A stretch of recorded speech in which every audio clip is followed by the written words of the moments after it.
Salve, salve amigos do canal Detetives Vascaínos, uma ótima segunda-feira a todos. Está entrando no ar mais um boletim informativo sobre o Vasco. Vasco que, como eu frisei ontem, tem perspectivas de uma semana agitada tanto dentro de campo como fora de campo.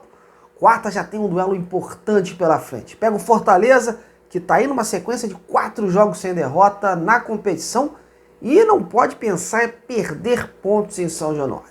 O Z4 está ficando cada vez mais próximo e um novo vacilo na quarta pode fazer com que o time retorne à tal zona da degola. E isso, nesse momento, não seria nada agradável, hein? Neste boletim de hoje, vou contar para você como andam os trabalhos visando esse jogo de quarta, os desfalques confirmados, as dúvidas do Rafael Paiva, os problemas e como o nosso adversário também vem encarando esse duelo.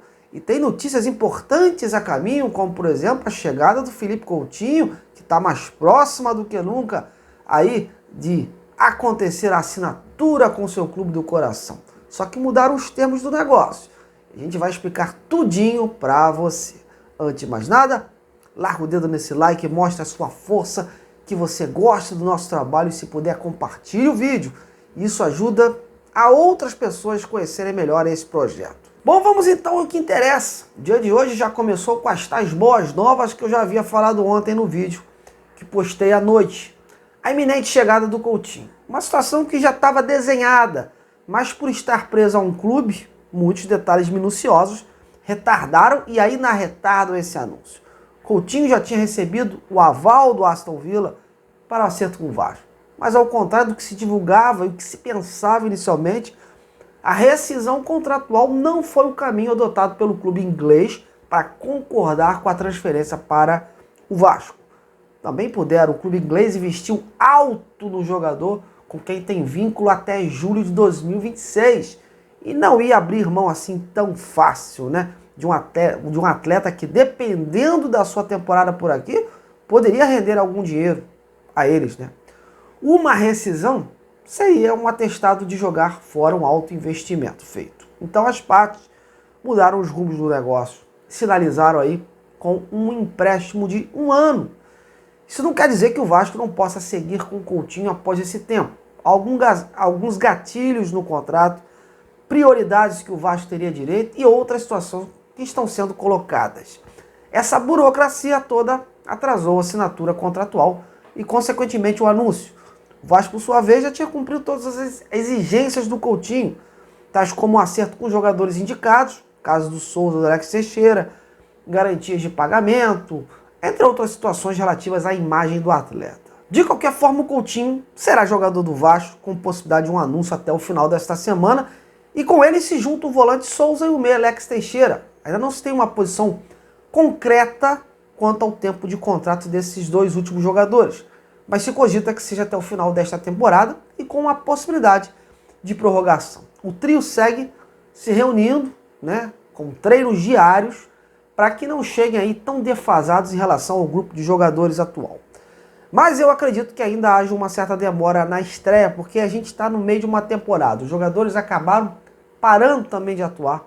Alex Teixeira, por exemplo, nem se fala, não disputa uma partida oficial desde que saiu do Vasco no ano passado. Então há de se ter ainda um protocolo para que não queime etapas. Mas se depender da vontade dos jogadores, eles já iriam para campo para ontem. Há muito otimismo por parte deles, que consideram um dos maiores aí desafios da carreira. O Coutinho, então, está há cerca de 14 anos atuando no exterior e é o jogador que tem mais expectativas, né? Afinal, todas as esperanças estão depositadas nele e a torcida espera que essa readaptação ao futebol brasileiro venha depressa, porque o Vasco está precisando muito de dar mais qualidade a esse elenco. E de concreto, por hora, meus amigos, esses são os primeiros reforços e que devem chegar junto, de repente, com o colombiano Emerson Rodrigues, situação que estava encaminhada, e com a contratação do Marcelo Santana se espera que o negócio se concretize. Hoje, inclusive, saíram alguns nomes aí de jogadores que o Vasco estaria observando, né? Muitas especulações, mas por hora, nenhum avanço. E é o que eu falei semana passada, a contratação do novo diretor executivo vai dar um norte aí a essas contratações e ao planejamento para o decorrer da temporada. Janela abre dia 10 e o Vasco vai ter aí esses dias para buscar mais jogadores e encorpar esse elenco. E eu acredito também que saídas aconteçam principalmente daqueles jogadores que não vêm sendo muito utilizados. Bom, vamos mudar a página e focar em Vasco e Fortaleza, duelo que acontece na próxima quarta-feira em São Januário, às 8 da noite. E como estávamos prevendo, o técnico Rafael Paiva ganhou um baita problema de última hora, viu? E que vai complicar aí pro decorrer dos jogos no Campeonato Brasileiro. A lesão do zagueiro João Victor. O clube informou que o jogador teve uma lesão parcial do ligamento colateral do joelho direito após um choque com um adversário no jogo contra o Botafogo. Ele já está em tratamento, mas as informações não são animadoras.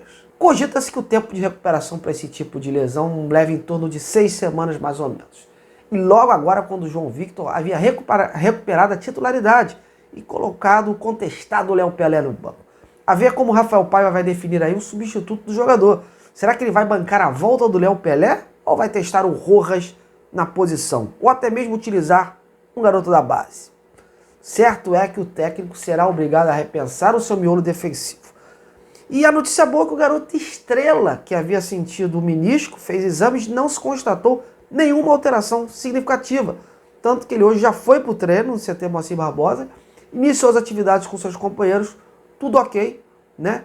E deve ser relacionado aí para o jogo de quarta. Porém, a gente ainda não sabe se o Rafael vai sacá-lo do time e iniciar com o Paê, ou vai mantê-lo, como fez contra o Botafogo, iniciando com Estrela e depois entrando com o Paê no segundo tempo. Provável que ainda haja uma certa minutagem aí para o Paê, né? Porque pode ser que ele possa atuar mais tempo dessa vez do que o previsto, né? Que foi 45 minutos da primeira vez. Mas o Rafael avalia se desde o início ou não. Em relação às demais posições, o garoto JP concorre com o Matheus Cocão, que retorna de suspensão, e o David deve retornar ao seu posto. E o Rafael Paiva conhece bem o Fortaleza, né? Nesse curto espaço de tempo, ele jogou 2 vezes contra eles. No 0-0 lá fora e no 3-3 aqui em São Januário. Tanto todos pela Copa do Brasil. Então, ele deve estar preparando aí surpresas para o time do Vojvoda, com base na sua leitura desses jogos aí do elenco que tem em mãos. E por falar no Vojvoda, o time comandado pelo técnico argentino está a 4 partidas sem derrotas na competição, sendo 3 vitórias. Fortaleza segue em 8º na tabela com 20 pontos e está olhando para o pelotão de cima. De qualquer forma, eles trabalham para pontuar nesta partida contra o Vasco. E após o jogo de domingo contra o Juventude, o técnico Vojvoda falou um pouquinho desse duelo que se desenha contra o Vasco e se diz preparado. Vamos então ouvir aí o argentino. Bueno, es una partida difícil, una partida que vamos a tener que preparar bien. Ya que conocemos a adversario porque hemos enfrentado 2 veces por Copa Brasil.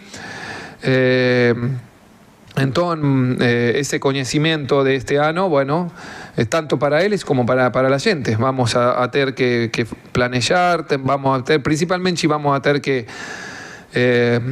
tener una boa recuperación, porque son 2 días con viaje también. Y bueno, tenemos algunos jugadores que pueden o voltar, como en el caso de Pedro Augusto, y vamos a analizar bien si es posible que volte alguno más que está en el departamento médico. Beleza então, meus amigos. Esse aí é o boletim de hoje. Enxutinho, bonitinho, objetivo, direto, totalmente informativo. Espero que vocês tenham gostado. Muito obrigado pela sua audiência. Vou colocando um ponto final aqui, mas amanhã eu estou de volta com muito mais notícias. Fique atento. Um grande abraço. Até lá.